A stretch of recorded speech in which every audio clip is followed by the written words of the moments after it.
Good morning. We'll call this land board meeting to order. I'm sure you've all had the opportunity to review the minutes. Is there a motion? Governor, go ahead. Governor, I move approval of the minutes. Is there a second? Second. Any discussion? All those in favor, please say aye. Aye. Those opposed? First action item is a number of timber sales. Unless there's a preference from anyone on the board, I'd just take them all together. Good morning, Governor, members of the board. For the record, Sean Thomas filling in for Director Tubbs today, who's attending a funeral in Seattle. The first agenda item is 519-1. There are 5 timber sales this month. 519-1A is the Cozy Corner timber sale. This one's located in Missoula County, about 10 miles northwest of Helena, Montana. It's 1.26 million board feet of saw logs. Minimum bid is $10.38 per ton. No real significant issues with this project. The director recommends the board direct the DNRC to sell the Cozy Corner timber sale. Moving on to 519-1B, Clearview North timber sale. This is also located in Missoula County. It's 2 miles southwest of Stevie Lake, Montana, in the Clearwater River drainage. 1.8 million board feet with a minimum bid of $8.32 per ton. Not a lot of issues with this project, and the department request the board to direct the DNRC to sell the Clearview North timber sale. 519-1C, Swift Divide. This sale is located 10 miles north of Olney, Montana, in the Stillwater State Forest. It's 10 harvest units for about 2 million board feet with a minimum bid of $14 per ton. The director recommends the board direct DNRC to sell the Swift Divide timber sale. Lupfer Morrill timber sale in Beaverhead County, also in the Stillwater State Forest, just south and east of Olney, Montana. 1.67 million board feet with a minimum bid of $22.36 per ton. We recommend that the land board direct the NRC to sell Lupfer Morrill timber sale. And finally, the Pipe Creek timber sale. This one's in Lincoln County on the Libby unit, 3.5 miles north of Libby. 1.18 million board feet of saw logs, $21.64 per ton for a minimum bid. DNRC recommends the land board direct the selling of Pipe Creek timber sale. Is there any public comment on any of these timber sales? Good morning, Mr. Knowles. Good morning. Mr. Chairman, members of the board, my name is Randy Knowles. That's Knowles from Great Falls. In one of the timber sales, and I think it was the Lumpfer one, there was a small comment to do with sewage. And I was just curious what type of an agreement there was or what that concern was. It just wasn't clear. Thank you. Additional public comment? Any additional public comment? Is there a motion? Governor, I move approval of action items 519, 1A through E. Is there a second? Second. Is there discussion? Governor, do we have an answer for Mr. Knowles' question? Governor, General Fox, members of the board, certainly I can field this question. We have a commercial lease for about, I believe it's about 5 acres that are in the vicinity of this timber sale. That is for septic disposal. It's an activity permitted by the DEQ, so we have a lessee who runs a septic pumping business, and he's got a place there where it's fenced off, closed to the public, and he disposes of the septic waste on that site. Additional questions? Sean, maybe just for the edification of people that might not normally come to this board meeting, like you see big disparities between like $8 and $22. Explain a little bit about how the price is set and why there is that big of disparities for minimum bids. Certainly, Governor, members of the board. So our minimum bids for our timber sales are calculated using a historical evidence, transaction evidence model is what we call it. We look at a number of factors, including the size and volume of timber, the haul route, and the logging system's cost. We look at comparable sales that have sold recently, and we come up with a minimum bid value based on that. So the amount of input costs is a main factor. If there's a lot of road maintenance or a long distance to a conversion facility, i.e. a sawmill, then the price will be lower than one that isn't. So it's very regionally distributed as far as the economics of timber in the state of Montana, with the northwest part of the state commanding higher prices than the eastern part of the state. Thank you. Any additional questions? Follow up, Governor, on what Sean just mentioned. So, Sean, would it be fair to say that with the closure of mills across the state historically in the last 20 years or whatever, that actually affects the value of some of our timber projects, because successful lessees will have to go further to get the product to the mill? Governor General Fox, generally I think that's an accurate statement, although the supply side of the timber market has been sort of an interesting factor for truss line sales, because we've had this consistent supply on the market as other sources have gone up and down. We've generally commanded better prices even in the face of a reduced infrastructure. But certainly a lack of competition in the marketplace is going to cost us bid price. Any additional questions or comments? If I could, Governor, please. Thank Yes. you. Mr. Thomas, when it comes to fire mitigation, and there seems to be a robust discussion about that, how high on the priority is fire mitigation when we look at a timber sale? Governor, Superintendent, if I may have Dan Rogers from our Forest Management Bureau address that question. Thank you. Good morning, Dan. Good morning, Mr. Rogers. Good morning, Governor, Superintendent. So the question on how high does fire mitigation fit? I think if we look at what the state codes pick up in terms of minimum flame lengths and how that applies, that's our starting point. And then depending on the type of project, depending on how it plays out in terms of proximity to subdivision and other values at risk, we might try to deploy a little bit heavier attention to fuels reduction, but essentially it starts at that minimum flame length standard. So. Additional questions or comments? All those in favor of 5 timber sales, please say aye. Aye. Those opposed? Motion passes. Next are 2 competitive bid hearings for agriculture and grazing leases. Let's take these separately. Certainly, Governor. So item 519-2, we'll start with A, lease 5871. Lessees are Brett and Denise Conover, and the high bidder was Ted McFarland. So just as a little bit of background, competitive bid hearings, every year we have approximately 900 to 1,000 ag leases that come up for competitive bids. This year there were right at 900. 27 bids on 26 leases, and of those, then once somebody puts in a high bid, if they feel that it's out of market or somehow off the higher than it should be, they can either match the bid or they can request a hearing under those conditions. So out of the 27 bids, 25 of them matched and 2 requested hearings in front of the director.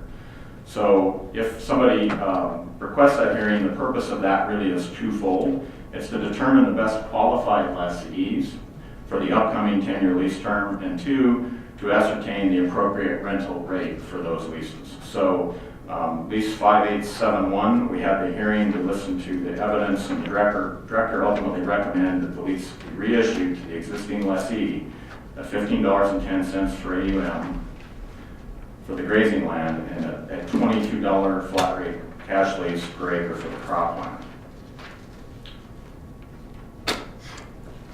Is there any public comment on lease 5871? Any public comment? Is there a motion? Governor, I move 519-02-A. Is there a second? I'll second, Governor. Any discussion? All those in favor, please say aye. Aye. Those opposed? Motion passes. 519-2B, lease number 6109. 2B, the lessee is Patrick Foster, and the high bidder was Temple Farms, who bid 35% crop share rate, or $28 per acre. After listening to all the evidence, Mr. Foster leases right in the area, his home place is in the area. Temple Farms is a little bit farther away, which just from an operational standpoint, it's always nice to have our land located where other people, or where people are doing their other operations. So our ultimate recommendation is to retain Patrick Foster as the lessee at the flat cash rate of $28 per acre, which was the high bid and is consistent with the rates in the area for cash leases. Is there any public comment? Any public comment? Is there a motion? Governor, I would move approval of the lease listed under 519-2B. Is there a second? Second. Any discussion? All those in favor, please say aye. Aye. Those opposed? The motion passes. Next action item, 519-3. 519-3 is a commercial lease proposal for a solar development. This project is in Beaverhead County, just a little bit north of Dillon, Montana, on 1,300 acres of school trust lands.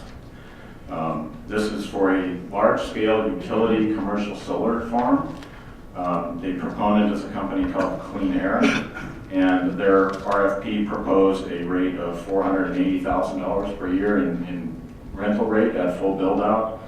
It's currently used as grazing property. We have, I think, 3 leases with 2 separate lessees to lease this area involved in this lease. Over the anticipated 35-year lease of the project, if it were to go forward, the project would develop over $21 million for the Pine Hills beneficiary stream. This is a little bit of a different thing than the board sees frequently. Large commercial leases come to the board at this stage. We still need to go through the full MEPA process, so the lease is contingent upon the record of decision that would come out of that MEPA process. But these large developers, whether it be retail or in this case renewable energy, they need to have some legal documents that secure an interest in this land so that they can go forward and do the rest of their due diligence. In this case, that's primarily the negotiation of a power purchase agreement, and then get through the MEPA process. So 2 major steps left in this that both involve public processes. We have done a fair amount of work already prior to the beginning of MEPA with public outreach. We issued an option to lease to this project several months back in order to give them a first toehold to be able to go through an RFP process, submit a proposal. We then give them an option, which is a short-term ability to have some control over the property and some rights that will be coming to the landlord for approval of a full lease. They can negotiate a lease based on that. If the lease is approved today, they would not fully execute that lease until their option begins to run and or they begin construction, they get the power purchase agreement, and the MEPA analysis takes place.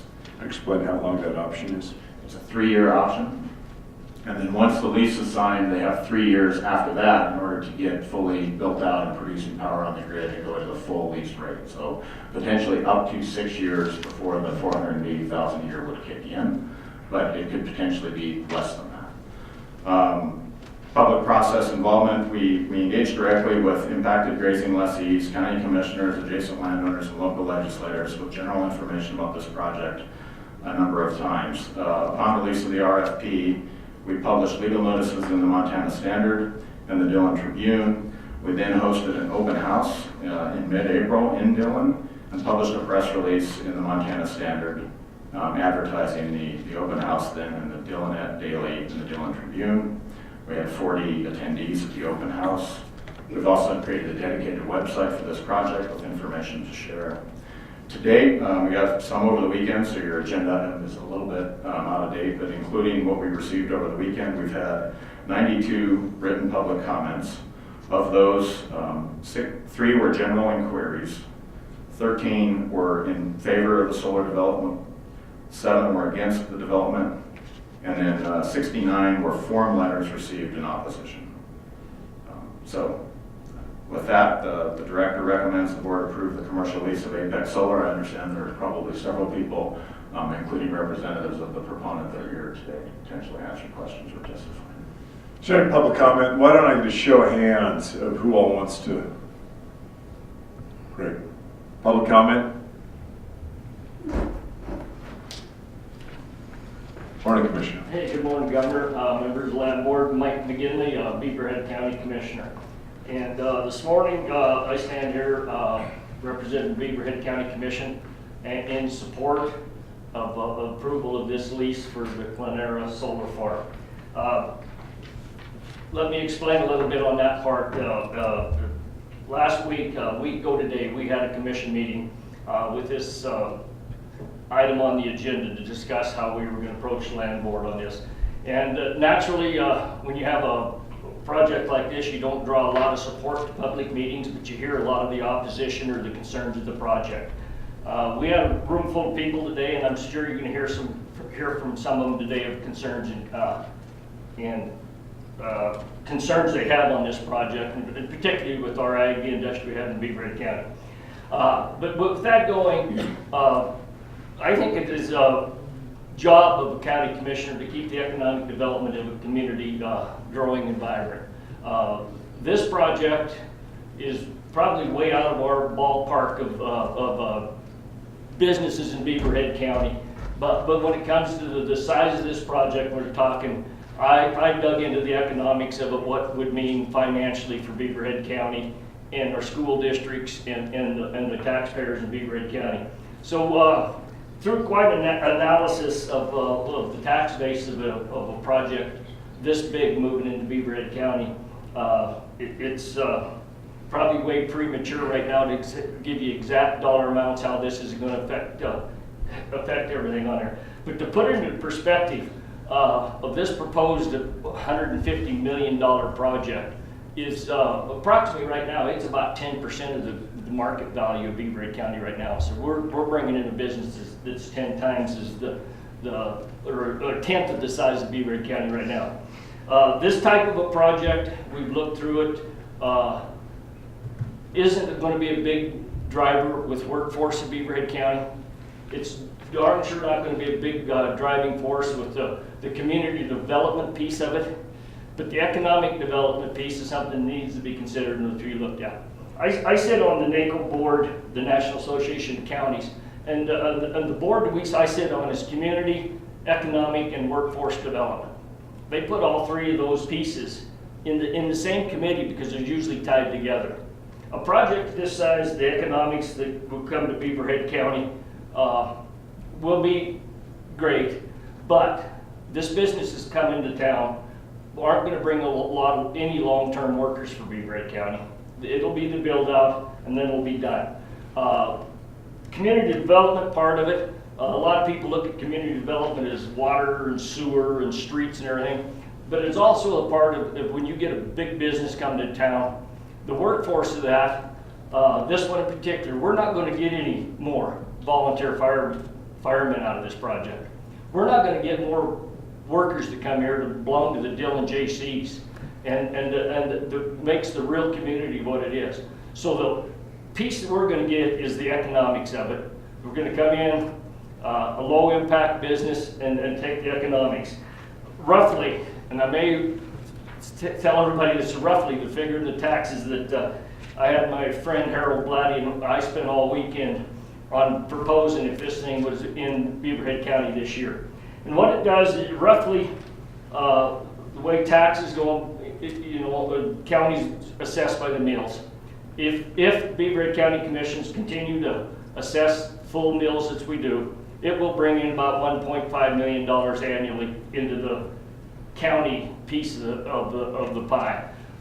On the other pieces, the agencies, they call it the agencies, it's the small districts, the Beaverhead Fire District, the cemetery districts, how that's calculated in, we'll bring in a little bit more. But where it is really confusing is I've never done a lot of school budgets, is how a firm this size moving into a small elementary school district of how it messes with the mill levies. Schools tax or a budget by a dollar amount and figure out the mills. So they do not figure the mills and then times the taxable value. So there's this formula on this.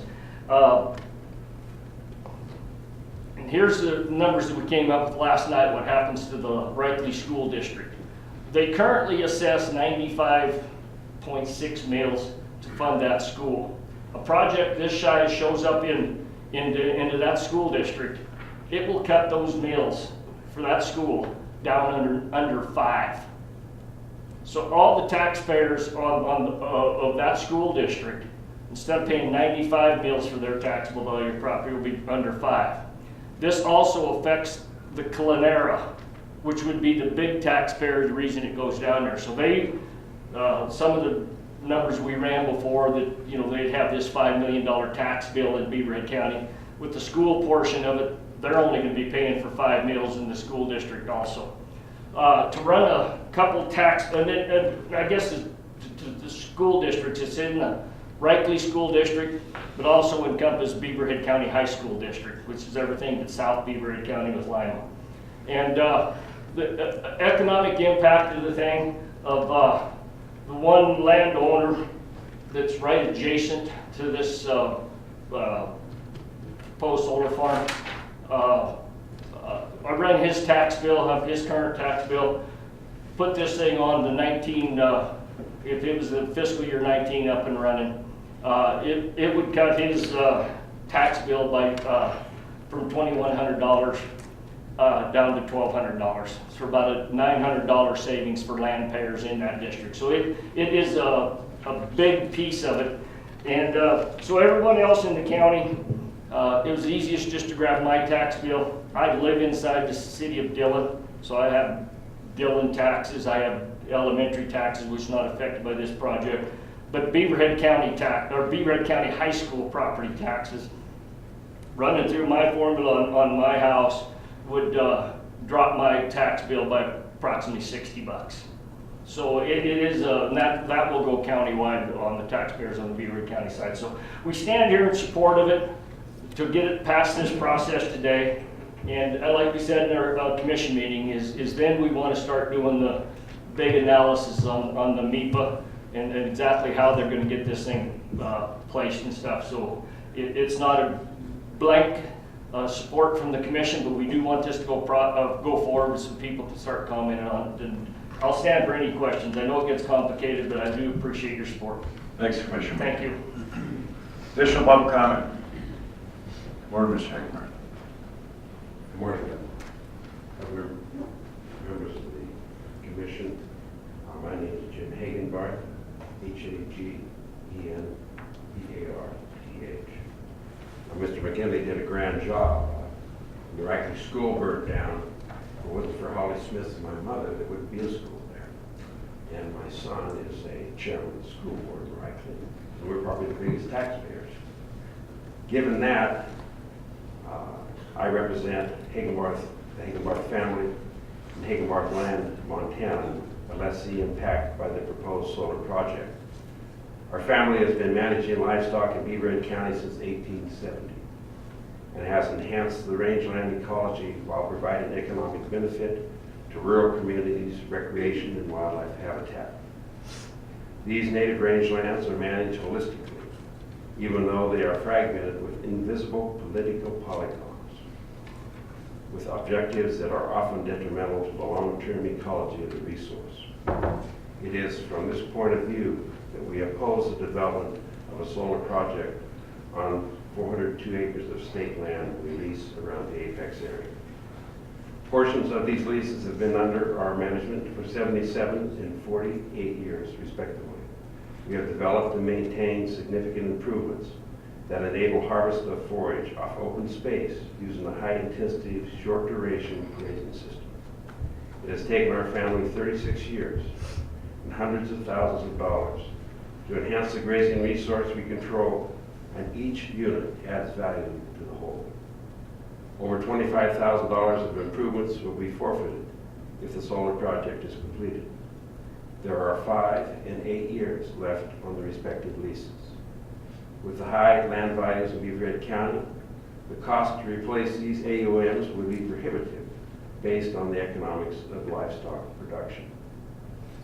The state has the right to cancel these leases and give us the boot. The state has no obligation to preserve the preference right we hold as a current lessee, or to compensate for the 13 years of grazing left on these leases. The state takes no part in the arbitration of compensation for the value of our improvements on these unexpired leases. The state has no liability for the loss of value and access to our intermingle private land due to the degradation caused by an adjacent commercial lease that totally consumes the surface and ecological amenities of the landscape.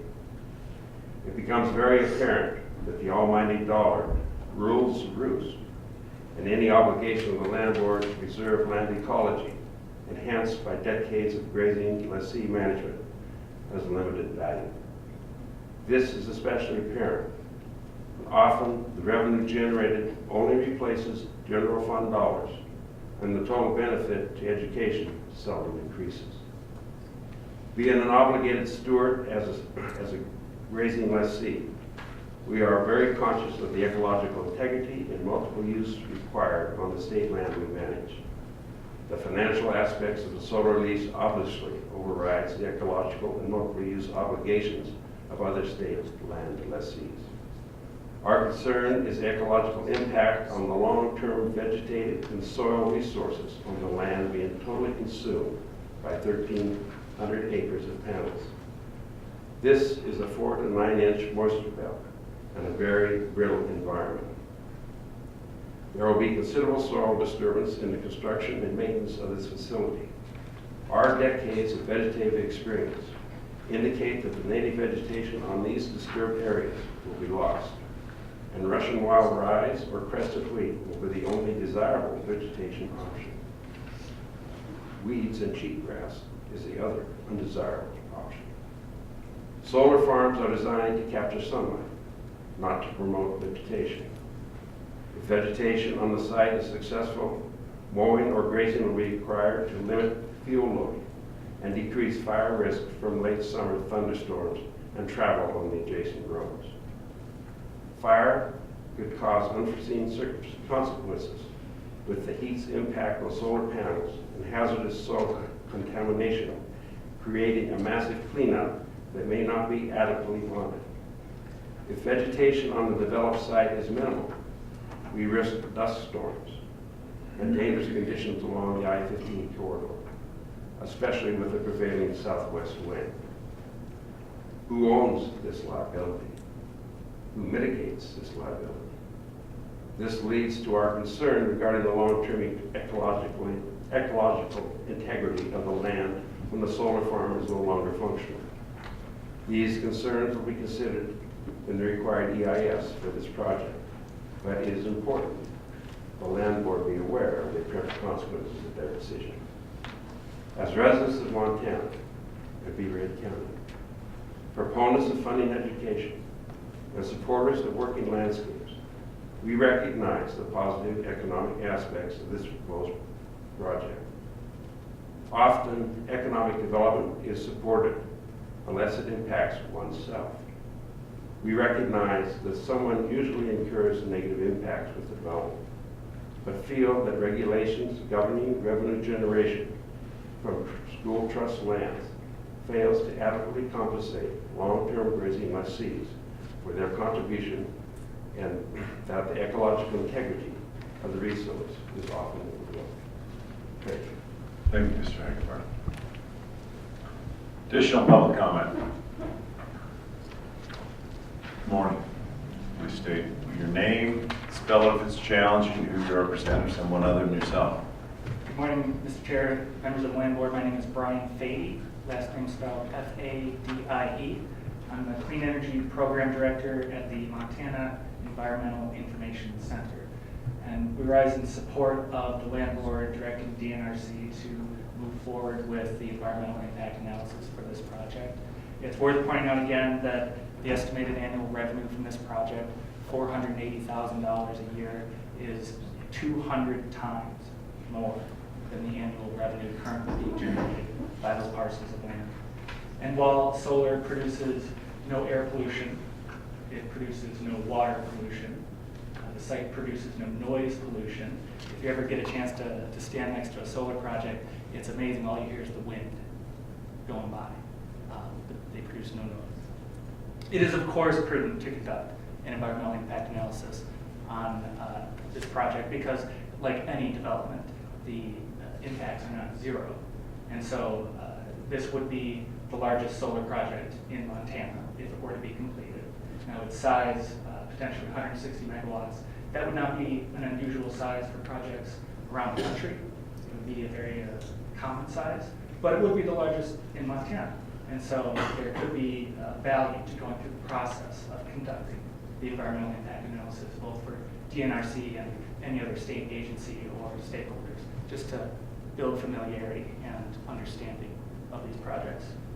And it's worth pointing out that with the passage of Senate Bill 93 in this 2019 legislative session, a solar project like this would be required to bond so that there is money available for the decommissioning and cleanup at the end of life of that facility. And that bill did pass and it was signed into law, so there will be decommissioning and bond available. So we support the Land Board directing DNRC to move forward with the environmental impact analysis. Thank you. Thank you, Mr. Fady. Additional public comment? Good morning, sir. Morning, Governor, members of the Land Board. My name is Harold Hoem, that's H-O-E-M. I was born in Butte, Montana in 1937. I'm very familiar with the far southwest area of Montana, Virginia City, Dillon, and the Big Hole Valley. I'm writing in support of the commercial lease application for 1,308 acres of state trust land in Beaverhead County to the next step, which is an environmental impact study for a solar power development that will produce 160 megawatts of renewable energy. The land is currently leased to two parties for grazing. The DNRC has a fiduciary duty to generate income from the use of this land. Income received from leasing the property goes to support the Pine Hills Reform Schools in Miles City. The current lessees paid a combined total of $2,430 in fiscal year 2018. The anticipated income from the proposed use is about $480,000 annually. That's a big chunk of change. Pine Hills Reform School would benefit greatly from the proposed solar development, receiving more than 200 times the current revenues. The additional funds could replace a portion of the general fund used for the school, which would benefit other Montanans. This 1,308 acres of land is well suited for a solar development. It is a fairly flat parcel, rising only around 200 feet across the entire property. There is already an existing Northwestern Energy transmission line to the right size and capacity for this use. This area is well known as a banana belt with ample sunshine. The slight rise in topography means that the low solar panels will have minimal impact on the long-distance views of the Pioneer Mountains, Ruby Range, and Beaverhead Valley. Development will not impact the Big Hole or Beaverhead rivers or nearby forests. The development requires no fuel to be burned, thus does not require a pipeline. The development will not produce harmful emissions into the atmosphere. This is the best use of this trust land. It is a major golden opportunity for Montana. Being less than 10 miles from Dillon and about 50 miles from Butte, the project will benefit from the workers and infrastructure available. Likewise, Butte, Dillon, and environs will benefit from the increased jobs and money coming into the area. The electricity generated would supplement the energy needed for all surrounding communities. The environmental impact statement is important for this project going forward. As an energy user, I would prefer to have this cleaner, healthier, cheaper energy source. This development will help put Montana on a clear path to a sustainable, renewable energy future. Thank you. Thank you, Mr. Howell. Is there additional public comment?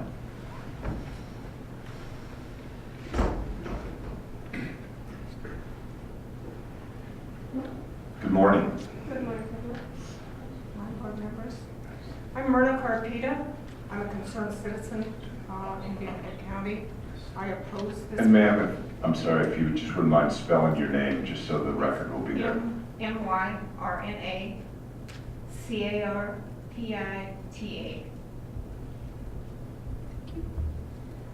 I'm a concerned citizen from Beaverhead County. I was born and raised in Beaverhead County. We left for a number of years because of having to go elsewhere for jobs, and we are back. But we had always been back and forth and came back home. And Beaverhead County is home and still is. We are back permanently now. I realize that there is a lot of dollars to be gained by this project. I understand that. But I think that there are far more concerns about this project than just the dollars involved. When I first got involved in this, what I looked at the public land that is being removed from the public, 1,320 acres. The original request was for better than 2,700 acres. For whatever reason, it went down to the 1,320 acres. This is public land. This is public land that, should it be put into this solar project, will no longer be available to the public. There's also, it's my understanding, 8-foot chain link fence all the way around this. And a jackrabbit can't even go through this thing. I think that this needs to be considered. The area that this is going to be in is very, very fragile. Is this land going to be totally denuded of any kind of vegetation? Which it shows when you look up many of these solar projects, they are denuded of vegetation, understandably, because of need. They don't want anything above the solar panels. I understand that. This impacts our agricultural industry. Agricultural industry here in the state of Montana is, what do we say? It is finding less and less grazing land. This is removing grazing for ranchers. And if you look all over the state, there's a lot of this that's happening. And that is a concern for our ranchers, particularly our small ranchers. Tourism. We look at the state of Montana as the wide open spaces, the big sky country. One of our main entries into the state of Montana is I-15. Going down the road, I don't think tourists are going to come here to see a solar plant, a solar farm.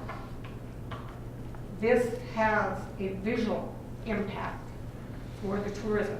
The day that this was announced in the Montana Standard, also on the front page was the tourism conference in Butte, and it talked about the dollars that come in from tourism. I think it needs to be considered. I think we need to look at it. There are other concerns, and I don't know enough about this, but I'm wondering about the reflectiveness of this solar farm. I don't know what impact that has on our environment, but I would suggest that there would be some. Here again, the visual on this, you could see this solar farm from miles away, almost clear to Dillon. So that it says most anywhere in the Beaverhead Valley, you're going to be able to see this. I don't find that this is complementary to our state, to our area, to our regions. Then there's the future development of more of this project. There are several thousand acres more of public lands in this area. When asked the Clenera representative about it, would they be coming back for more land to put into this? The answer was yes. So then we take a look at that, and we have the infrastructure now, the transmission facilities now. They say that it's just going to take a small upgrade. I would like a definition of what that small upgrade is and who's paying for it. Then should this project become larger, Are we going to have more small upgrades or very large upgrades? Here again, are we going to be impacting the value of the Big Sky Country with more power lines, more of the solar farm, this sort of thing? I think that this is important. Benefit of the power produced, we all know that we need power. Is this going to stay in the state of Montana? I don't think so. I think the majority of this will go out of state. I have some problems with that. Job creation? No, very little job creation for our community. I've heard some people say, oh good, we don't have people moving in. What about our people that live there now? Our young people that we would like to stay in the state of Montana? There's really not any job creation on this. The other thing is the water. They say, oh, this isn't going to take any water. But when you start looking at some of the other solar projects around, you take a look out your own window. It needs to be washed. Other solar projects are maintained by washing those solar panels. Where's this water coming from? Are they going to drill wells? Are they going to buy this from the state of Montana? Where is it coming from? And then what about the disposal of this water? 1,300 acres of solar panels, and if they have to wash them, that's a lot of water. I think it needs to be considered. The overall cost of the project is another concern. And this I don't know, honestly, enough about. But it has been stated, if it was not for government subsidies, this project would not be built.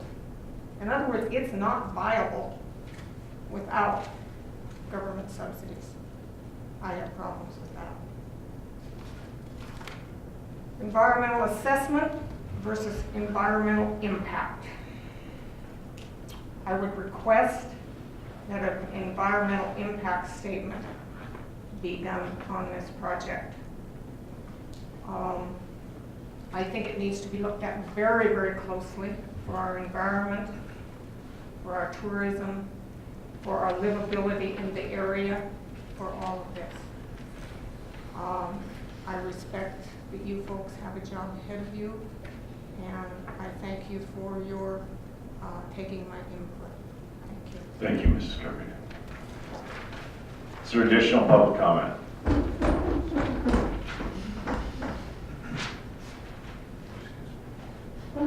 Good morning.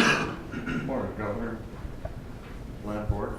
My name is James Carpita, C-A-R-P-I-T-A, and I'm not going to bore you with repeating what my wife just had to say, but I'd just like to point out the magnitude of this project, just the size. The town of Dillon encompasses, what, about 800-900 acres. This whole project, just this phase of the project, is going to be 20% larger than the entire town of Dillon. Now that has got to have an impact on our tourist base. Has there been any analysis done by DNRC of the lost revenues for Beaverhead County because of the lack of tourism, a place that they really don't want to come see the Big Sky Country, or not? But anyway, I'd like you to consider our options. Thank you very much. Thank you for giving us time. Thank you, Mr. Carpenter. Additional public comment?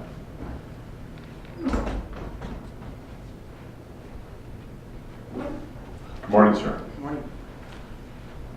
Jared McKee, representing Clean Air. So, Dr. Bullock and members of the board, I do appreciate the opportunity to speak with you today. I'll keep my comments very, very brief. We do appreciate and really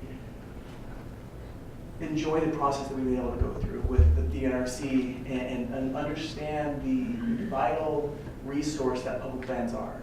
And so as we go through with the lease and the option to lease, as well as the MEPA process, we appreciate the input from all all stakeholders, whether concerned citizens or members of the board or members of the commission of the county that the actual project is represented in. We are a company that is based in the Pacific Northwest. We are based in Boise, Idaho. We do understand and appreciate the value of public land management. We have a very similar structure in the state of Idaho. We also have other projects that are built on public lands elsewhere throughout the U.S. We look forward to the opportunity of really helping to reduce the overall energy cost in the state of Montana. The solar resource and all the other financial inputs allow us to not only to have a clean and renewable option for energy, but to help to move the needle downwards as far as the cost of energy. Solar being one of those inputs. Really, I more so want to be available for questions if the board so chooses, and with that, I'll keep my comments brief. But thank you for this opportunity. We appreciate the work that we have been able to do so far. Thank you. Thank you. And did you get the spelling? NCKEE is my last name. Thank you.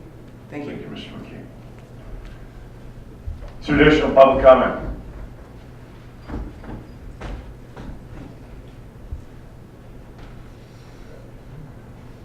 Good morning. Good morning. My name is Grace Marchessault, and I'm representing Cottonwood Cattle Ranch Incorporated. Do you need my spelling? Okay. Grace, and then MARCHESSDAULT.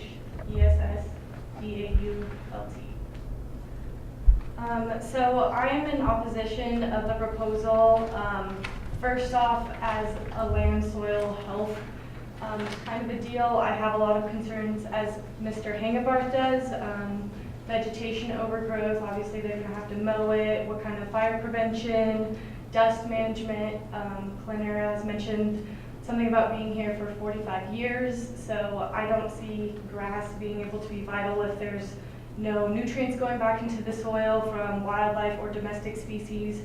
So how are they gonna control the dust after the vegetation is gone? Reseeding it, it's dry land, there's a lot of wind and little moisture, so I also don't see that going very well. My second point is that when I first looked into solar panels, I read a lot about the EPA trying to do stuff on soiled land, and that was my first thought, is why isn't this proposed on something like the landfill or someplace that is already like wrecked land that no one is ever going to need, is not viable to anybody else. Then thirdly, public land and recreation. I know a lot of people who hunt and hike out there, and that's obviously not going to be an option for them anymore. And then wildlife, 100% it's going to affect the wildlife, negatively. They use that as a corridor, the antelope especially, and I just don't know what they're going to do anymore.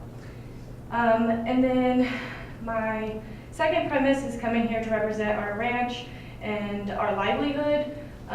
So if we lost this lease, as you guys know, there aren't very many leases available out there. Like currently on the website, there are none for us to bid on, and none that are accessible, as our ranch is located just adjacent to the proposal. So, I mean, it's very, very accessible to us currently, and affordable. So if we were to lose this, it would basically be the equivalent of us losing 50 head of cattle, because we wouldn't be able to sustain them on our ranch alone or feed them throughout the summer, because that would cost approximately $10,000. So say we put 50 head on there for the summer.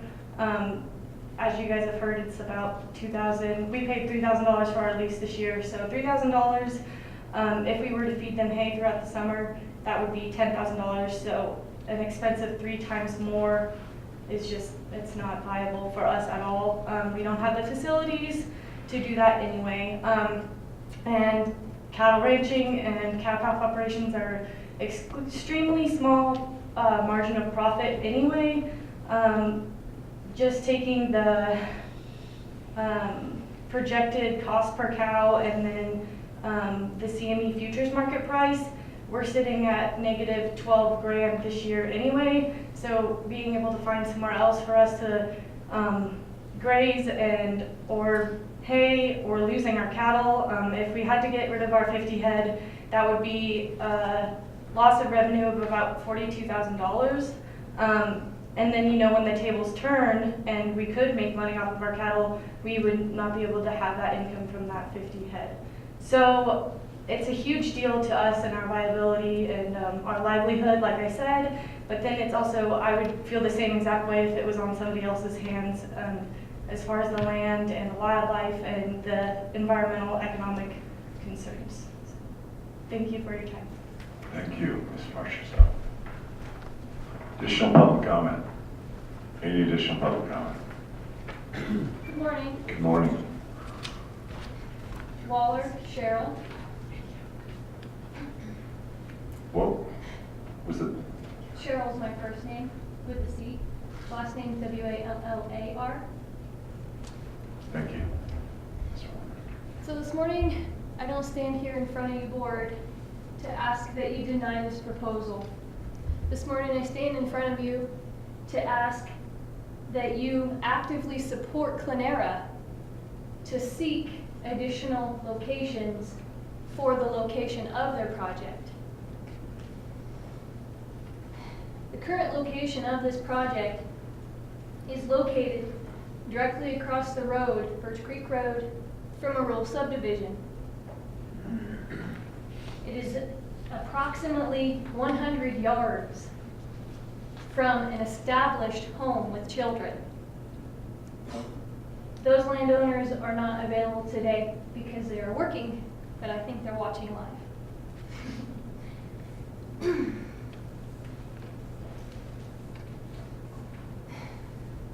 I stand here and I ask you, land board, to please take the time, spend the energy, have the folks that work for you do some research to seek a location that is still applicable to the project, that is not directly across from a home, not directly across from a subdivision, one that doesn't propose glare for the interstate,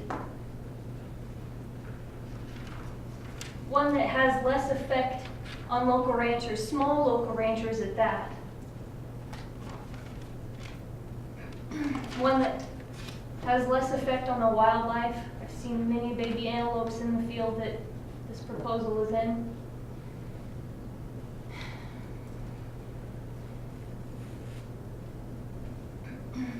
And I would like to thank each board member for your service. So please take the time and help Clenera research a location that is good for not only Clenera, but the community as well. Thank you, Ms. Waller. Is there additional public comment?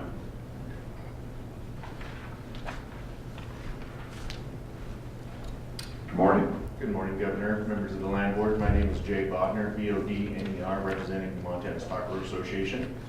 I'd just like to start with my comments, just thanking the department, Mr. Thomas, for their public outreach on this proposal. They have done a nice job of reaching out to at least the grazing permittees that are directly affected, and also the general Dillon area. They also did reach out to our organization as this proposal was starting to get developed, so we do appreciate that.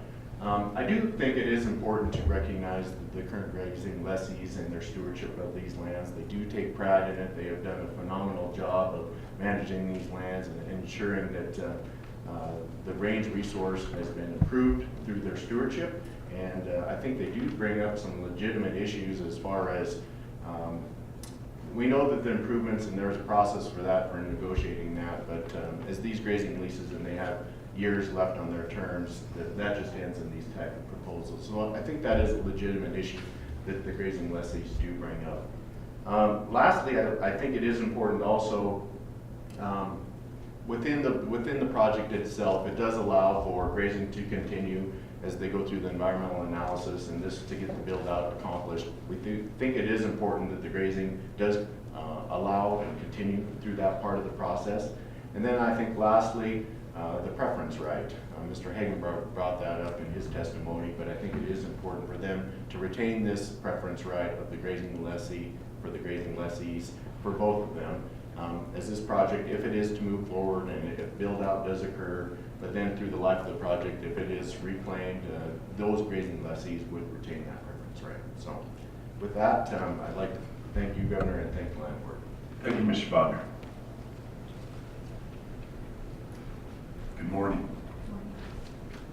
Mr. Governor, members of the Land Board, Liv Stavik, STAV as in Victor, ICK, here on behalf of the Montana Farm Bureau Federation. We too share many of the concerns that you've heard today, and we do recognize the State Trust Lands Division to their fiduciary responsibility to receive the most for their state trust lands. However, our largest concern is the precedent of changing our agricultural leases to commercial leases. We have lessees across the state that truly rely on these and have stewarded these lands for generations and will for generations to come. And we don't want to see our lessees adversely impacted by this change, this transition, but also their communities as they are also active citizens. So we just want to raise those concerns. We do understand the fiduciary responsibility, but thank you. Thanks, Ms. Stallard. Is there any additional public comment? Yes, sir. Good morning. My name is Romeo Marchesa, one of the leasees, MARCHESSEAULT. I'll keep it brief. You know, there's a lot of things against us in the ranching industry. Seems like we're kind of the low guy, I mean, totem pole. And this is like a bad dream for us because I grew up on this place. I think our family has been doing, reached this for 55 years, I believe. So I guess we took it for granted, but now it's kind of hit you. You're like, wow, this was really important to us. I love that property, man. I shot my first antelope out there. We used to hunt grouse out there. Of course, I think there's still a couple there, I hope. Obviously, there won't be any of that, and it's right by our ranch. We raise hay here, and then that thing's going to be right here. Do we want that? No, obviously not. I think a lot of people have to put themselves in our shoes. You can see it from both sides, obviously. I think the money drives everything, obviously. I mean, that's the thing, It's hard for me to defend it in the money sense, in a livelihood sense. I want you guys just to see it, from our eyes, maybe. Make a good decision, please. Thank you for your time. Thank you, Mr. Marchesa.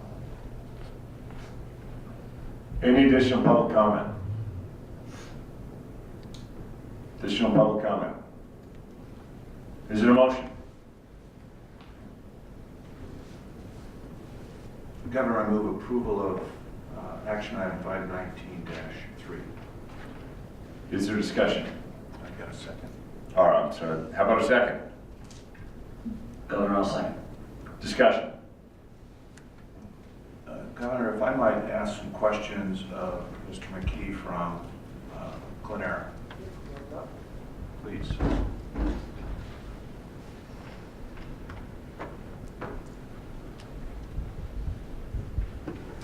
Mr. McKee, thank you for being here. You heard one comment about perhaps a stage build-out where the lessees can negotiate the ability to continue to graze this property, and I'm not sure if the state would have to be involved in that. I suspect they would, but is that something you've done before, or have you taken control of entire parcels and fenced them and basically blocked everybody out? So I just want to make sure I understand the question correctly. So when we are discussing, are you asking about stages of the lease, so for instance, when it's under option or when it's under operation?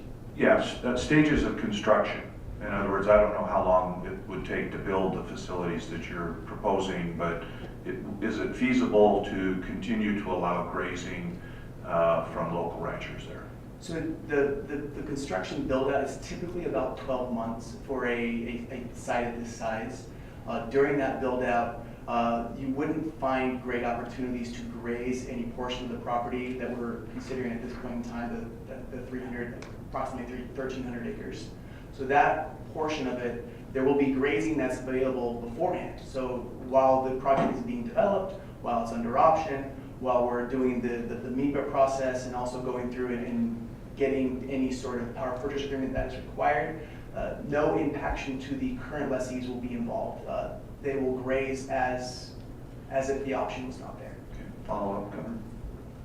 Certainly.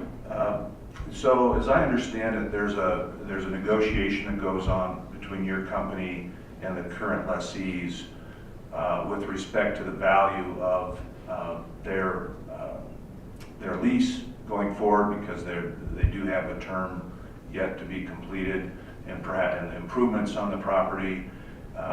What experience has your company had doing that, and how can we be assured that you're going to be fair to these lessees? Yeah, I do believe that is also part of the lease with the overall lease, is that there is a compensation for any improvements that are done on the land. It is Clenera's belief that we will go through and negotiate with landowners and make sure that any improvements to the land are accompanied for. One more follow-up? Sure. My experience with businesses who come in, particularly those that have large impacts and lasting impacts in a community or in a county, try to be good, not only good stewards, but also good neighbors and community participants. Can you tell me a little bit about what your company does and intends to do if you were to follow through on this project in maybe Dillon and also the county, to make sure that your company is a good community partner and an active participant in the good things that happen in Beaverhead County? So first off, there's still a lot of work to be done. We still have to get through some major milestones to really make sure the development of this project continues. We have to get through the MEPA process. We have to get through a power purchase agreement. We have to get to a signed interconnection agreement. Those are really very major milestones. And so at this point, what we're really discussing is kind of that next checkbox to be checked off to make sure that the lease is approved. But as we move forward, if we were to move forward with a project in Beaverhead County and in Dillon, Clenera is very involved in the communities that we serve. Typically what we've done is each year we do actually a philanthropic project. We've done several of them in Idaho. We've built out a 100 kilowatt system. All of the equipment was donated for the Idaho Youth Ranch. We are currently working on a project with the YMCA. We also have a project with the Interfaith Sanctuary, which is a homeless shelter in the city of Boise. We also work with local high schools and local communities. We have one of our engineers who goes out and has met with several different high schools in areas where our projects are built, both in Alabama and Idaho and also the state of Arizona, where they've worked with STEM, and they've worked with those engineering students that really will be the future of the state of Montana, the future of the state of everywhere that we build. And so we've been very involved in the communities. Now also we have a group of about 50 people. So we can't be everywhere all the time, but we do try to be good stewards for what we are working with, and as well as be good citizens in the community. Thank you. General, just to clarify one of the questions, the question was leasing during build out or continued grazing during build out. So I think that there's a 3-year option. That's correct. Now during that time, would there be continued grazing? That's correct. Yes, there would be. And if you go to a final project, then you have another 3 years for build out? That's correct. It's not expected that it would take 3 years. It's more expected that it would take 12 months. Okay.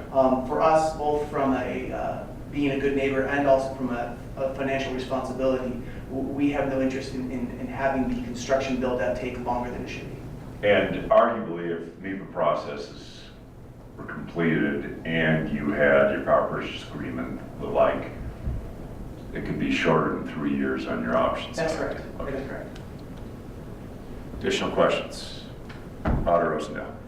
Thank you, Governor. Mr. McKee, what are the main unique characteristics that you're looking for when you go out to try and identify a site? And do you focus your attention on all lands or specifically or exclusively public lands? That's a great question. So when we look at siting, we look first at really a market level and try to determine if there's demand, where there's demand, how you actually move towards a market where you can provide a service to that market. So that's the first thing. So we looked at the state of Montana. We viewed that it was a market that could have additional solar and renewable energy in the market. Nextly, we do look at all of our options. We look at private land. We look at public land. We do look at proximity to infrastructure, to existing infrastructure. The reason for that is because as we move forward and we build a project, we want to minimize the financial impact to the ratepayer as much as possible. And how you do that is by minimizing the additional infrastructure that's required.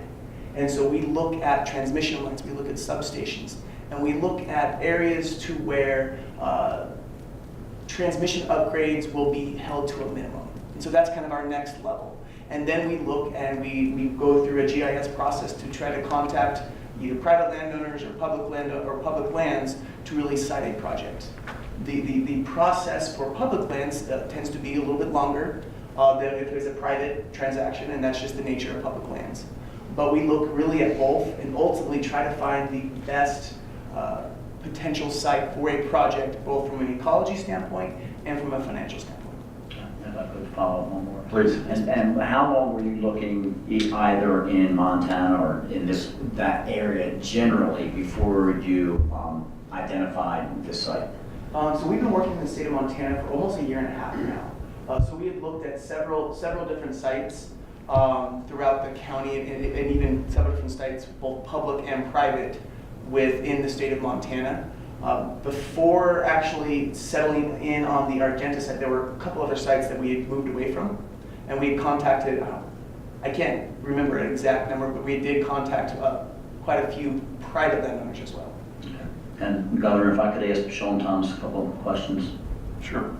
Okay, thank you. You can sit down, Mr. McKee. Okay. You might get called back. Okay, no problem. Thank you. Sean, during the 3-year period where we have this first option, so we're going to be continuing, is it my understanding, just so we've got this all straight, continuing to accept the lease payments from Mr. Hagenbarth and the Marchessault, is that correct? Governor, Auditor, yes. Okay, and in addition to that, we have the option fee? Yes. Okay, and how much was that option fee, if somebody has that? The annual option fee is 1.5% of the total land value. That works out to $13,700. I see that, okay, I've got that there. So they'll pay that each year, or is that at one time? That is annual. Okay, so we're gonna get $13,734 per year just for the option fee, while the grazing continues. Governor, Commissioner, yes, that is correct. Okay, if I could just short more on these numbers. Okay, so typically we set the minimal bid amount, whether it's for a timber sale or for the lease, the cabin lease sites when we're selling those. So we've set the minimal amount at, it looks to me, if I'm understanding this, at $480,000. What would be the case if the power purchase agreement came in differently, skewed all of those, and at that point there was not going to be $480,000? Would this then issue come back before the land board so that we could review it? Governor, Commissioner, I believe the RFP that was submitted by Clean Air to us talks about a minimum annual base rent fee that is an appraised value of the land-based fee plus a per megawatt bonus. That works out to this 480. If for some reason the capacity was built out, it's not tied to the rate, it's just tied to the total capacity. So if, as we move through MEPA, if the project shrunk for some reason, that would affect it. But if, whatever happens with the rate, I believe, would not affect it. So if the project moves forward as planned at this size, this would be the rent. Okay, so for clarification purposes, I think this is really important.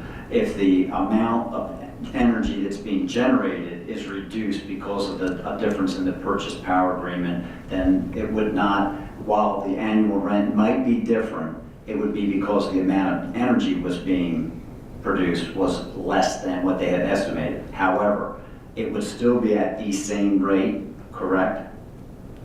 Governor, Auditor, that is correct. And if it did not, would then we have an opportunity to review this agreement again, because we would not then be looking at the same agreement. Governor, Auditor Rosendale, I believe if there is a substantive change that arises during the MEPA process, we would be bringing you along the way and your staff as we develop the project. I guess if it were to materially change, we certainly could bring it back for a further review. I understand if we're not generating the same amount of energy, but if we're going to get a different a rate for what is going to be produced there, it seems to me that that should come back before this board. Are we correct in understanding, though, that even if there are substantive changes, you'd be getting the same rate? So it'd only be, and is that your understanding as well, Mr. McKee? Yes. Okay. Understood.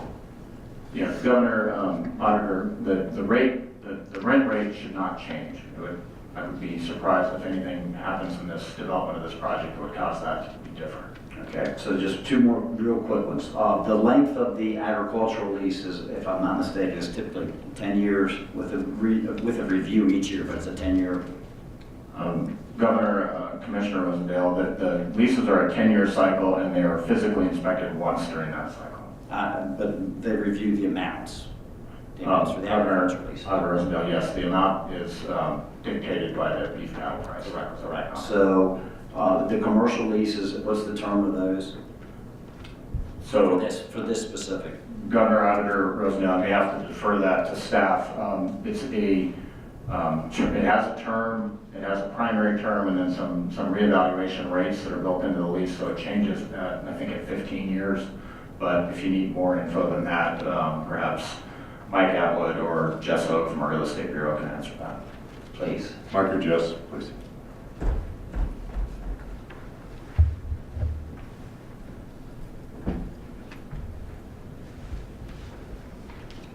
The landlord, Jessica Hogue, H-O-A-G. The term of the lease is 15 years with 4 5-year renewal options. 4 5-year renewal options. Correct. Thank you very much. And one last question. One last one, honestly. We've heard about the revenue that the land trust would, the school trust would generate. We heard about the anticipated revenue that the county would have. Do we have any numbers on what this would generate to the state outside of the school trust? Anybody? Governor, Commissioner Rosendale, I don't know that we've looked into that. Most of our discussions about tax revenue have been at the county level. Mike, do you have anything other than that? Looks like we have not figured that out yet. Okay. When someone has an opportunity amongst this group here, but between the county and the state, if somebody could give me that, I'd appreciate it. Thank you. Certainly we'll get that put together for you. Thank you very much. Any additional questions? Please. Superintendent. Thank you. For the gentleman with the plenaire. Yes, sir. Mr. McKee. Mr. McKee, Please, come up. Thank you for your patience with us. No problem. Gave me an exercise. Excellent. So I don't want to go too much into your business model, but a question was raised on possibly tax credits or subsidies. So these are federal subsidies. Would there be anything offered as well as our auditor shared about what might be coming in to general fund? Anything coming out from Montana for a tax abatement or anything to help you in your process? Yeah. So I'll go through the investment tax credit, which is a federal tax benefit to solar, to any solar actually, whether it's a large scale or something you build on your house. It's a 30% tax credit. And so what that means is it's not a subsidy, if you will, it's a reduction of your taxes. And so that 30% tax credit is called the investment tax credit. So that actually steps down at the end of this year. And so there is a step down of that tax credit from 30% to 26%. However, there is the ability to safe harbor that tax credit for 4 years. And so Clenera is going through the process of safe harboring the full 30% tax credit from the federal government for this project and for all of our projects that we intend to build over the next 4 years. As far as property taxes or any other sort of tax abatement from the state or county level, I believe there is a new and emerging industries tax credit that's associated with industries of this type. Clenera, we would be moving forward to utilize that tax abatement as well. That is something that we would follow suit with. It's fairly common in the industry. When you look at solar, especially how it's generated and how the energy is generated, typically with I'll call it a legacy industry where you generate energy via a fuel, you have a capital expenditure, let's call it $15 million or $20 million, and then you also have fuel costs that continue on for the duration of the lifetime of that project. Solar is a little bit different. We do not have a fuel cost. In fact, our operating costs are fairly minimal. All of that is built up into the upfront capital expenditure of going through, buying the panels, buying the racking, buying all the infrastructure, and putting that up front. And so to really put them on an even keel, typically a property tax abatement that's similar to the new and emerging industries utilize to kind of put them in the same vein where you're taxing capital expenditure equitably. And then when you look at it as a long term, your operating expenses are fairly minimal. I hope that answers the question. If there's any other questions, I'm more than happy to respond. Superintendent, I'd also note that there's the potential for business equipment to abatements, but that's in the vast majority of those dollars stay locally. Ultimately, that's in the hands of county commissions, not either the NRC or anything. That's great. And then also, I believe to answer Commissioner Rosendale, your question, I believe 101 mills out of all the mills that are associated to the project go to the state. And so that is not, those 101 mills are not abatable under any of the new and emergent tax abatements or anything that's associated with this type of a project. Yep.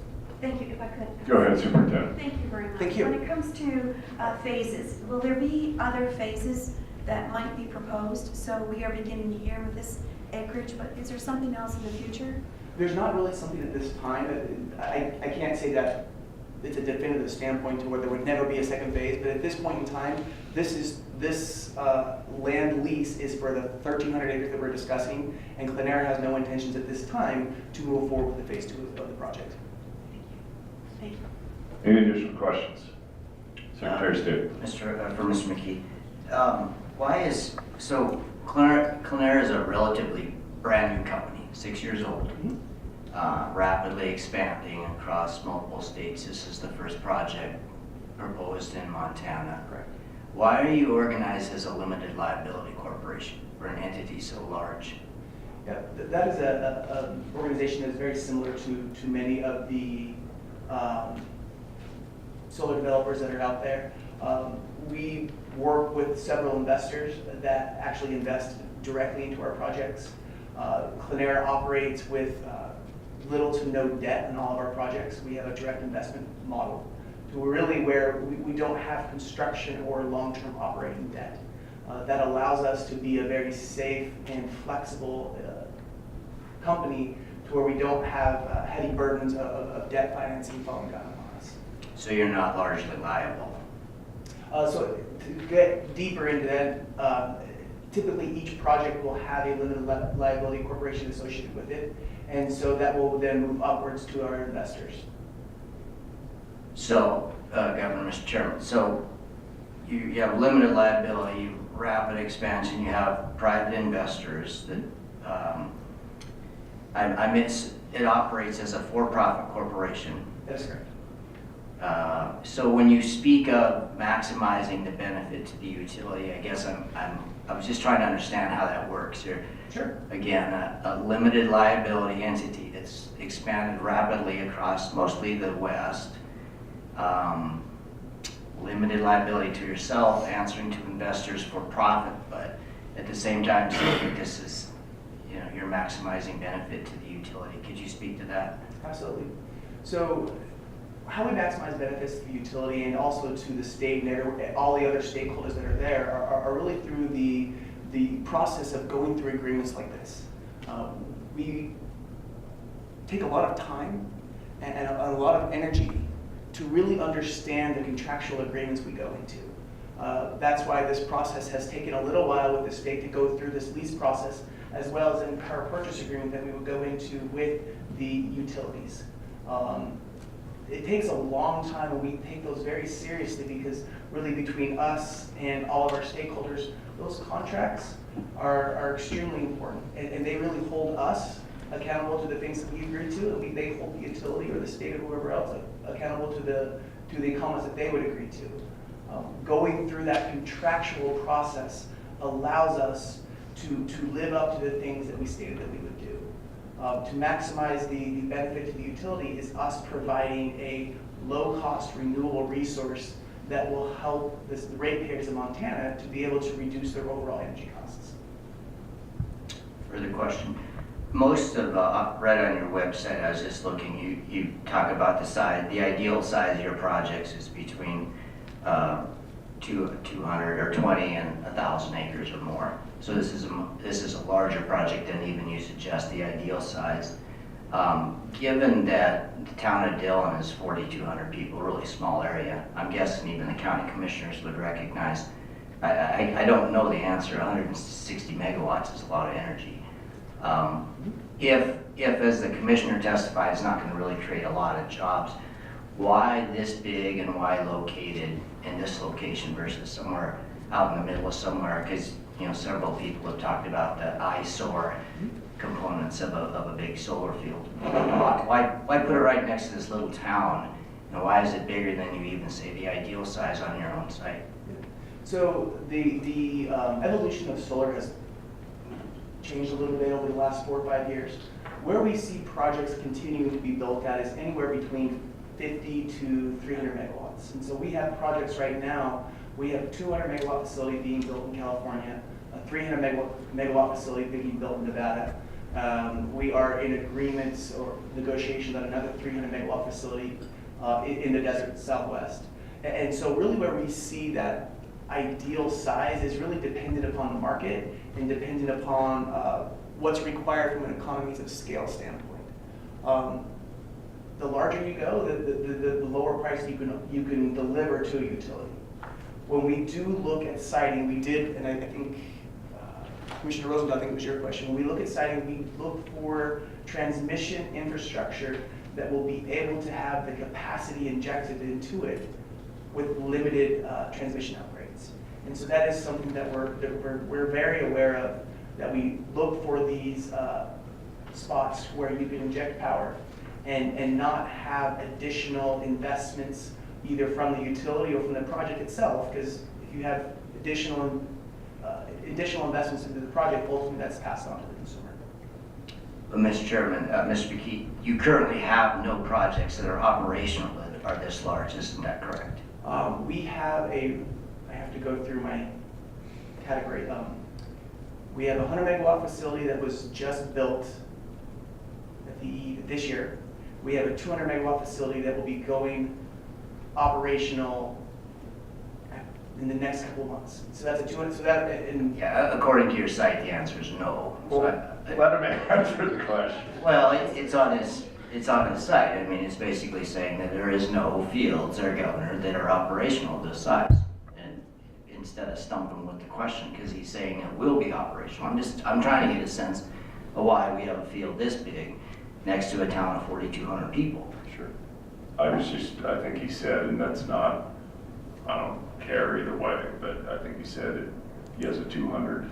They're under construction. I believe you are correct. I just wanted to make sure, going through it in my head. But yes, this would be a larger site than we currently have in operation. In about 4 months, it will not be. Okay, thank you. Additional questions?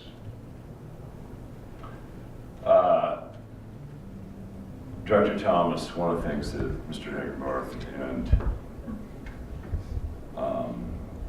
Jay Bodner of the stock growers brought up is that, so if after MEPA review and the option is executed, so if they ended up leasing these grounds for 15 years or more,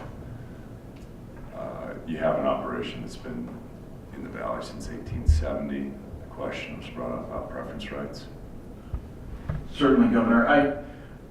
This has sort of recently been brought to our attention as a request from Mr. Hagenbarth, and we've been sort of thinking through what that might look like. Of course, at the time that a commercial lease would be signed, the ag and racing leases would cease to exist, and therefore the contractual preference right within them would go away. However, we're pretty confident we can come up with some sort of an agreement over time that we could put into our, attached to that section record, and then in 15 or 25 years could establish the opportunity for somebody to essentially maintain an equivalent of the preference right. We believe that's something that we can do. Additional questions or comments? For Mr. Thomas, Governor.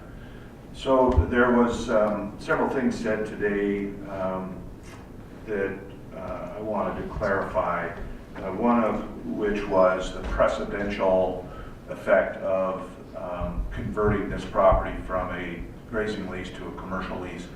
Well, I believe it happened before I became Attorney General. Just as an example, the commercial properties north of Kalispell that are now a thriving shopping mall and other restaurants and other things all on state property. Would it be correct to say that that was probably several parcels that were grazed before development extended out, and eventually the state decided to convert those into commercial leases and allow the buildings to be placed on there? Is that correct? Governor, Attorney General, certainly that is correct. The parcels that you're referring to, what we call Section 36 in Kalispell, where the kids' sports facility is located, and a number of retail, a school, a whole, it basically became the path of development for the city of Kalispell, has been continually under a variety of separate commercial leasing type agreements. So, and that was farmed prior to that occurring, and I believe there was a land board somewhere in the early 2000s that probably resembled this one by quite a bit when we made the decisions to try to move forward and redevelop that property.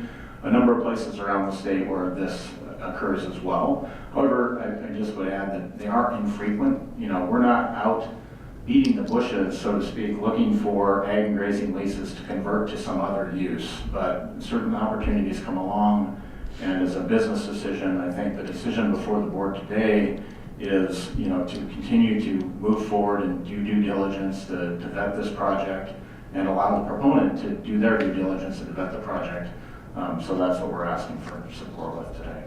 Follow up, Governor? Sure.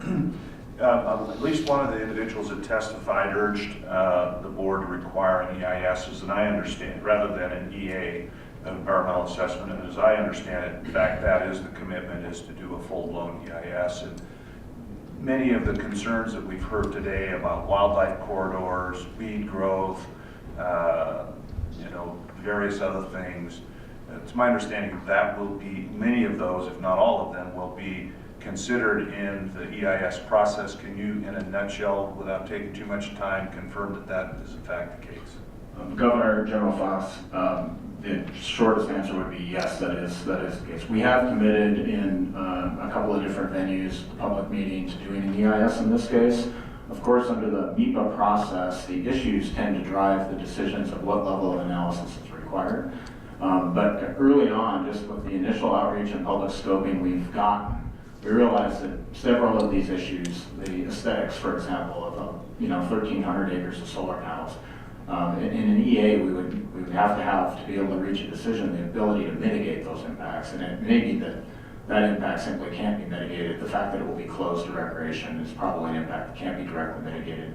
A variety of great issues brought up by folks today that we've seen repeatedly. We will go through, thoroughly analyze, and account for those, try to mitigate where we can, and disclose the impacts that we can't mitigate directly. And one last follow-up, Governor? Sure. I think it was Mr. Holm who mentioned the impact to Pine Hills, and this particular piece of trust property, any income goes to Pine Hills Correctional Facility in Miles City, as I understand it. I know that recently, due to some budget cuts, there had to be a number of folks that were rifted, essentially, I believe, at Pine Hills and other places, and maybe the governor knows more about this than I do. But I'd be interested if anybody's in here, and I don't see anyone from corrections, can quantify the impact that this additional income will have on Pine Hills vis-a-vis its current budget. Governor General Fox, as the beneficiary, we've done some sort of cursory investigation into how big this project is related to the lands that we manage for the Pine Hills Trust. Net income wise, their net income is about, $400 and some thousand a year. So this essentially doubles the net income as far as what we contribute towards their total budget. I believe the real estate bureau staff has looked up the total budget number for the Pine Hill School at somewhere around the $9 million realm. So $500,000 or slightly less than that would be a significant amount of cash going to their budget. As far as how that's appropriated by the legislature, which not. Yeah.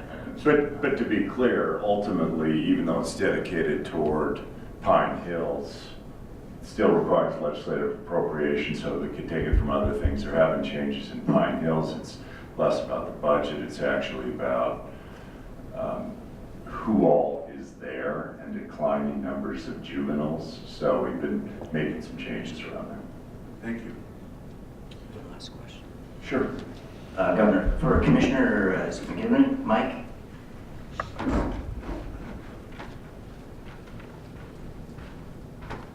Commissioner, so you guys have formally come out and said you would like this project, so I can respect that. You also mentioned there would be bonding. Could you help me just understand a little bit around the require? You know, this is the nice thing about solar is it's not dangerous like some forms of energy. That there is still issues there with bonding. How do you foresee over the next 20, 30, 50 years?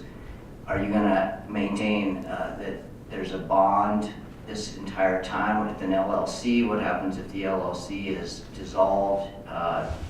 Who fixes the, you know, maybe it's more of a legal question. So this may be a less a Commissioner McGinley question. So just recently we signed, it was House Bill 93.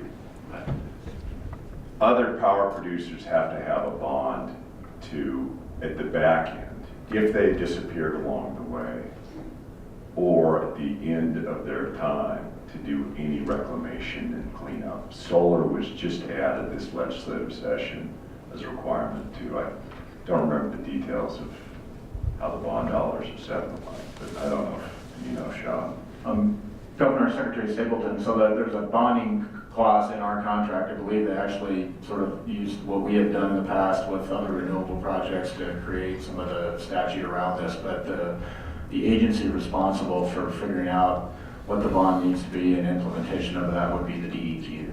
And if I might, Governor, in Section 22 in the draft lease, it also provides for adjustments over time to take into account costs, changes, inflation, those kinds of things, and also gives rights and remedies to the state in the event that the bond is not provided as required, and allows the state recourse to either force that or cancel the lease. So pretty robust provisions. I've read them and I think they're good. Good job, Commissioner. Other additional questions or comments? Sure, I want to have this fully vetted out. Thank you, Governor. So, Mr. Thomas, this is just looking at the process. Right now, everyone has come forward, and I know there's been discussion for about a year and a half, possibly? Governor, Superintendent, probably not quite that long. I believe Clean Air started looking around, he said a year and a half ago. Okay. It's probably more like a year ago that we began to have discussions with them. All right. So we're going to go forward. If it's a positive vote coming out of here, there are still some questions with the lessees to see how things may have been with preference list or any part of compensation because of an existing lease that hasn't fulfilled its duration. So just to correct the record, or I guess beyond the record, Governor and Superintendent, so there's no provision for the cancellation of the lease as far as its remaining term. However, the infrastructure that has been put in by the lessees belongs to them, and that's the stipulation that needs to be addressed. And that's privately negotiated. That's not with us. Governor, yes, that's correct. Exactly. Thank you, Governor.